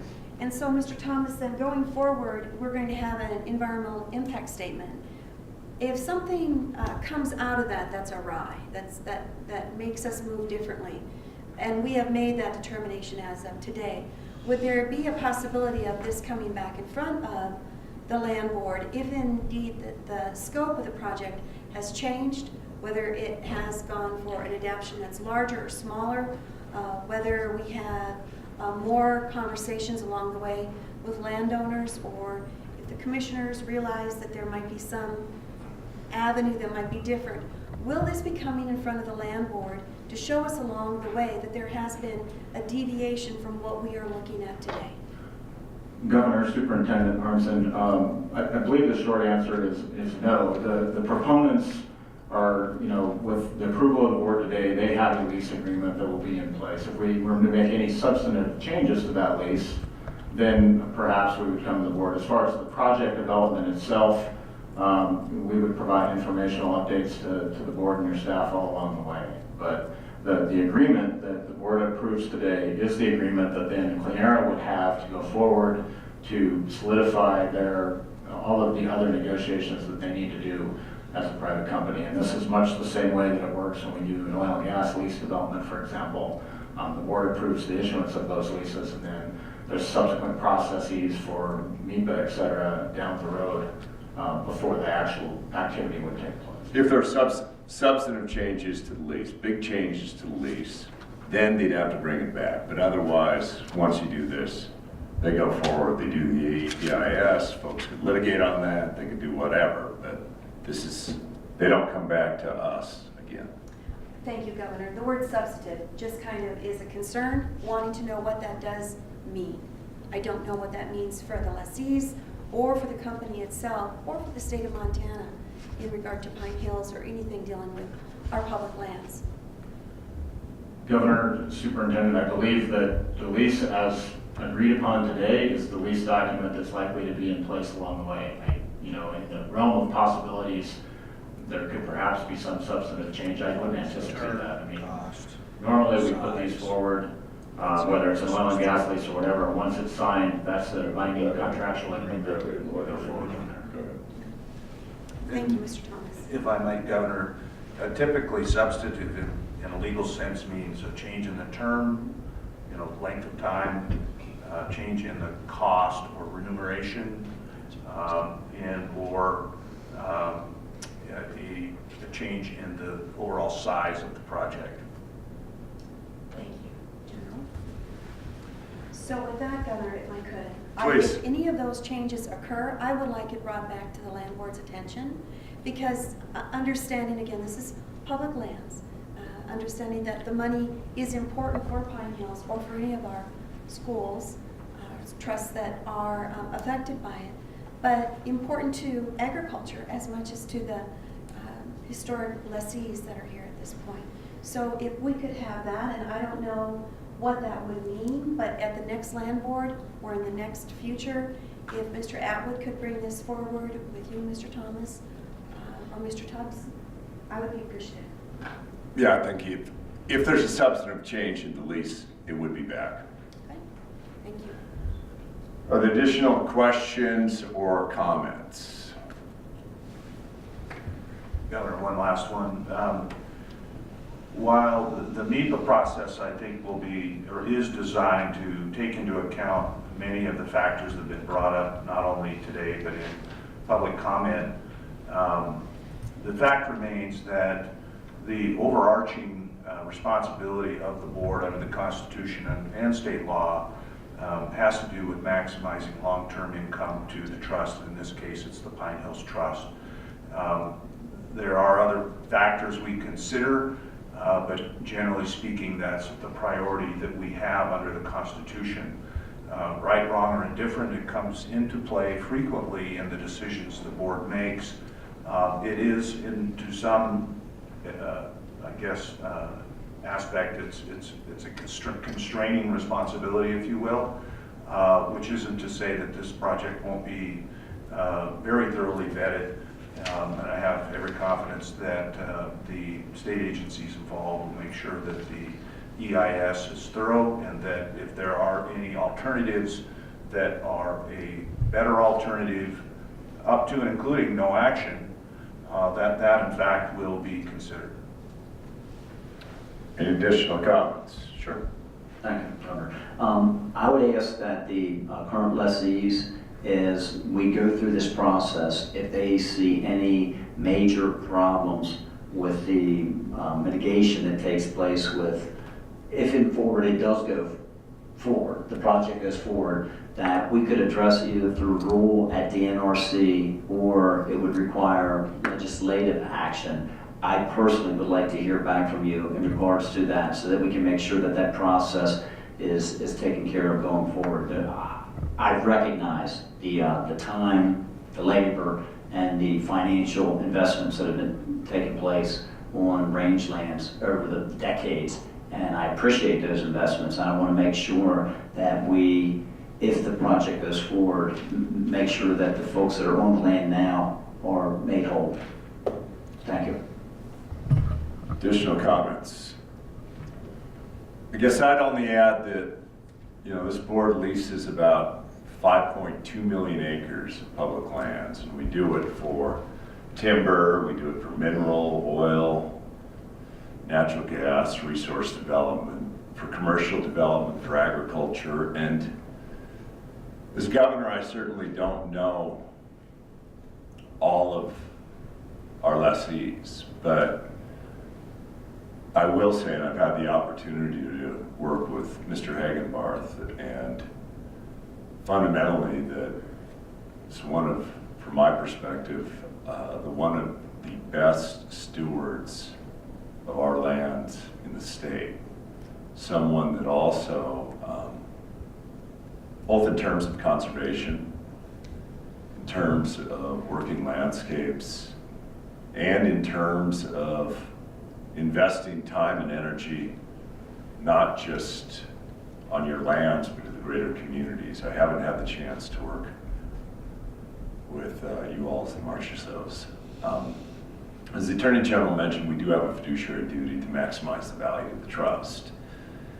And we have to look at that, or at least I've always viewed it, as not just what a payment's going to be over next year, but how we're dealing with these lands, time, you know, long after any of these current members are even there.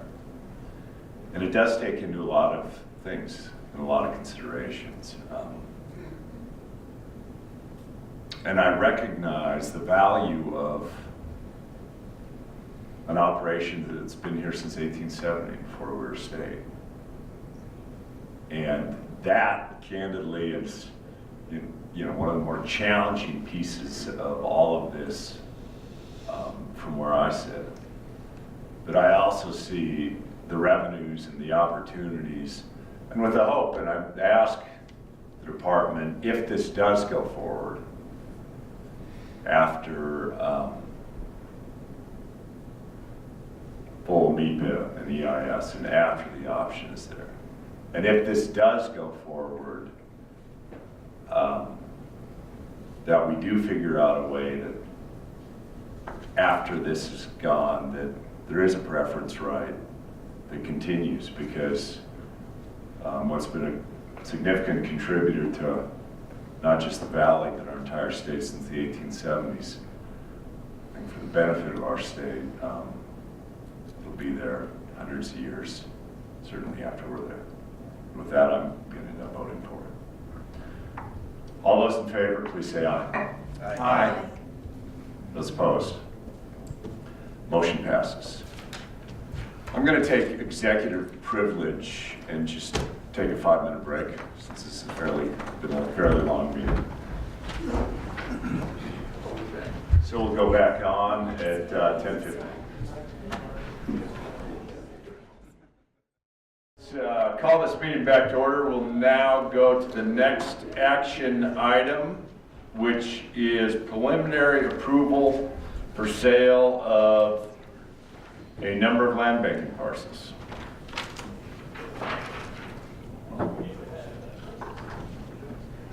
Go ahead. All right, item 519-4, preliminary approval in Custer and Rosebud counties. So, as you all know, we've solicited a number of requests out to lessees in order to try to find isolated tracts of inaccessible land for our land banking sales program. We've been focusing on Custer and Rosebud counties quite a bit in the last year or so. And we have the first of what will be a couple of months worth of land banking preliminary approvals today. So this is 7 parcels totaling 4,480 acres that were nominated in Custer and Rosebud County by the lessee, the Coffee Cattle Company. all surrounded by private land and all legally inaccessible to DNRC. We've done the meet the scoping. No potentially negative issues related to the sale of these parcels has been identified. With their preliminary approval to sell these parcels, we will continue our due diligence necessary to fully evaluate these parcels and process them for sale. The Director recommends that the Land Board grant preliminary approval to sell these parcels. Sir, public comment.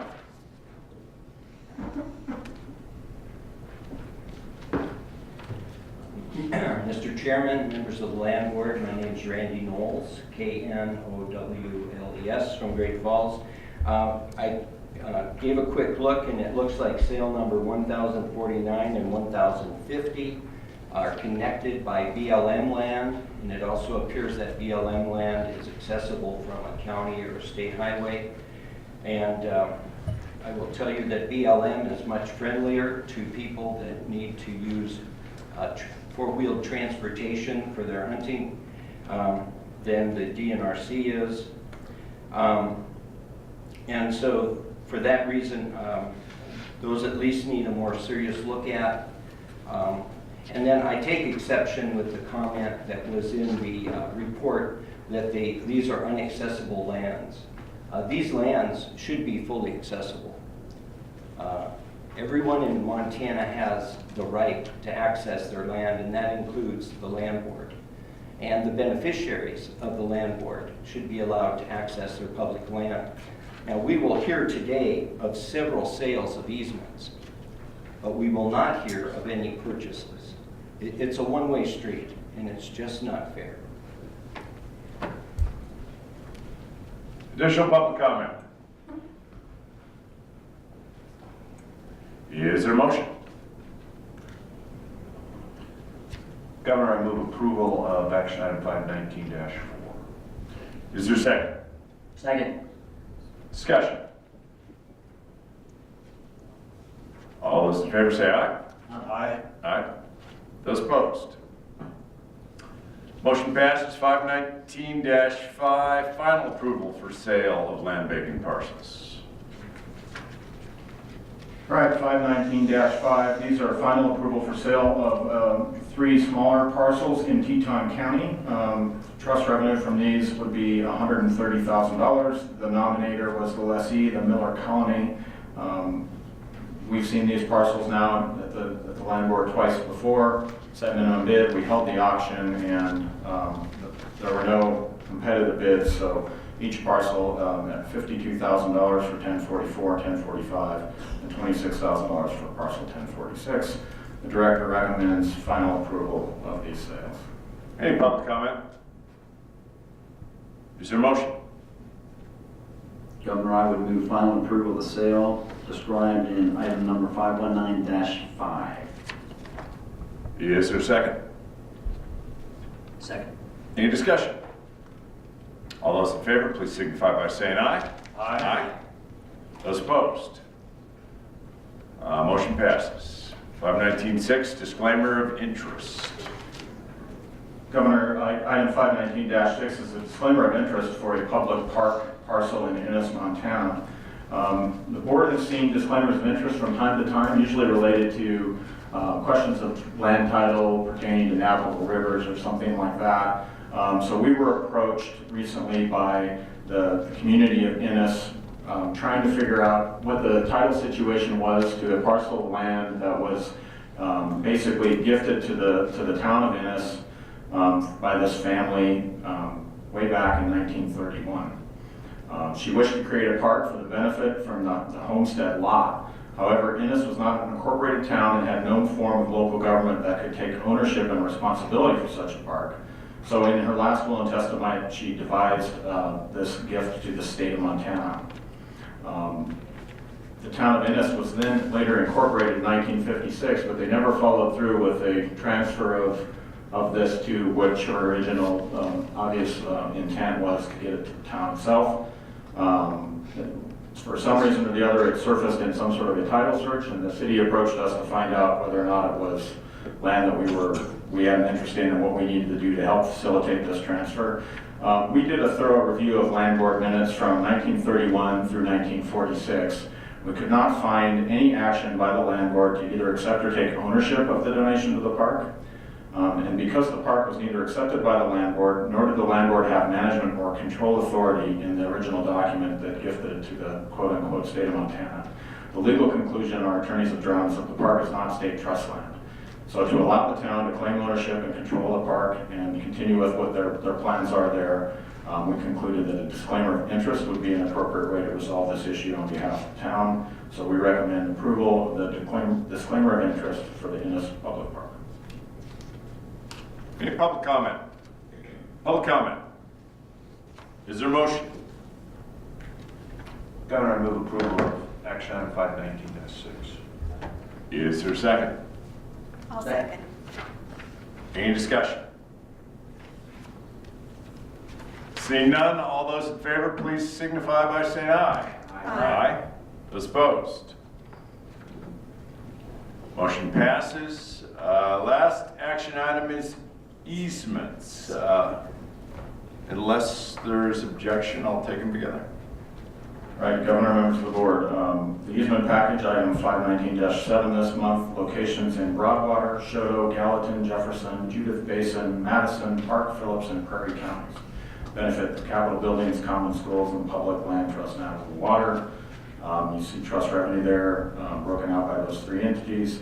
The bulk of these, the first 56 pages of the easement package, is a continuation of Northwestern Energy's historic easements for overhead electric and buried pipelines. We have a buried fiber optic cable for Triangle Telephone Co-op on page 57 and 58. We have a historic private access road on pages 59 and 60 to the ABN Ranch Inc.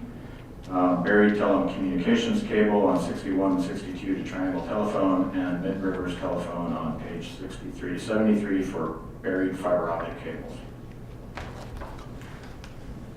Any public comment on any of the easements? Any public comment?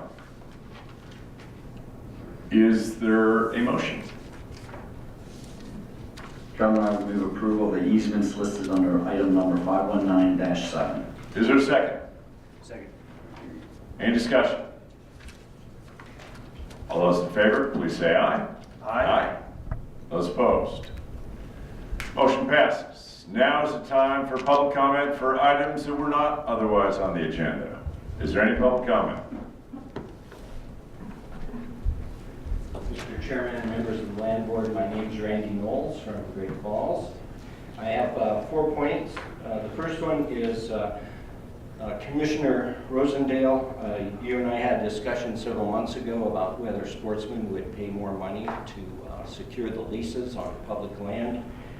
You were skeptical. However, Senate Bill 341 just allocated $500,000 a year for sportsmen to mitigate easement problems with the DNRC. So in health insurance words, that's cost shifting. And I take great exception with, theoretically at the legislature, the public had access to comment, but that's really not true. And I think if it had gone through the normal Fish, Wildlife, and Parks process of asking the sportsmen if they wanted to spend $500,000 a year to secure public access to public land, that would be a fair process. The second point is, Corey, you brought up a good point today about LLCs, and I think that it would be very important that all the limited partners be listed on your website so we actually know who the players are in a game. That's one of the biggest frustrations when you're trying to figure out who's doing what to whom, is if it's a corporation, at least you know who the president is and the vice president. But with LLCs, all you know who is the agent. And they are certainly not going to disclose who their partners are. The third point is, I think farmers and ranchers should pay attention to what happened here today. It's a very important lesson. If there is a major transmission line going over land that you are leasing, and that land is critical to your property, you best be submitting a request to purchase it to DNRC, or there could be a windmill there could be solar panels, who knows what the future holds. And the fourth point is my favorite topic, Salmon Road. And so in October, Mr. Tubbs wrote a really nice letter about Salmon Road with a great map showing 2 different easements that could be secured through BLM land to get people from DNRC land to the National Forest Service, which eventually leads to the Bob Marshall Wilderness. I'm just going to read one sentence from his report. It says here, the response from the BLM Access 10-year program in Missoula has been consistent to date that it is not a priority project for them and has not been identified as a priority for the public through agency planning and public scoping efforts. Number one, I'm a member of 8 different sportsmen's groups. There has never once been a question about public scoping with respect to this issue, or even this part of Montana, by BLM. And so I was also curious that they called Missoula because all the people I've dealt with BLM on this parcel of land are in Lewistown. That was in October of 2018 that Mr. Tubbs did that report, and I really appreciate him for that because somebody spent some time designing those maps for those easements, and it's very well done. In March 14th, I received a letter from the Acting Associate State Director of BLM, who's under the Department of Interior, and in his letter it says, based on the existing access across state trust lands, it appears an easement is not necessary. So we have a circular argument here. The bottom line is, this is not negotiable. We had an oral agreement, me and the land board. Now, unlike most oral agreements, this one is tape recorded. So it's almost as good as a written agreement. That agreement was that DNRC would secure an easement through the BLM using a reciprocal easement agreement so that the amount of money necessary to make this thing work is minimized. We need to do the job because we will have the same problem with the Salmon Road project that we just saw with the solar panel project, and that is we just need one land sale to screw up everything that it took us 6 years to do. We need that permanent easement, reciprocal easement between BLM and the state of Montana. And so we need, as Larry the Cable Guys would say, we need to get her done. And so we just can't, this is so important. And if you read the entire BLM letter, he says everyone's happy. Yes, they are, until that one sale occurs. And then just like we witnessed today, there's going to be a whole lot of unhappy people. Every year, strangers come up to me and say, Randy, thank you for getting the Salmon Road access. We had the best day of hunting of the whole season up there. And it's a wonderful place to take children because it's pretty flat, it's full of mule deer, it can have an elk walk across it once in a while. But, and then for the horsemen in Shodo, if you ever talk to any of those people up there, one of their hobbies is to take a horse out of Shodo and ride it up into the mountains and come out on the Salmon Road and then right back to town. That's a pretty long day's hike. But that's what they do for fun and recreation, and that's what they've done for decades. And that's all going to get screwed up if we don't finish this project. So please give it your attention. Thank you. Any additional public comment? Well, as this land board, at least I think this is the longest meeting we've ever had, so certainly appreciate all of your efforts and attentiveness to folks out there. I entertain a motion to adjourn. Governor, I move we adjourn. Is there a second? Second. All those in favor? Aye. Meeting's adjourned.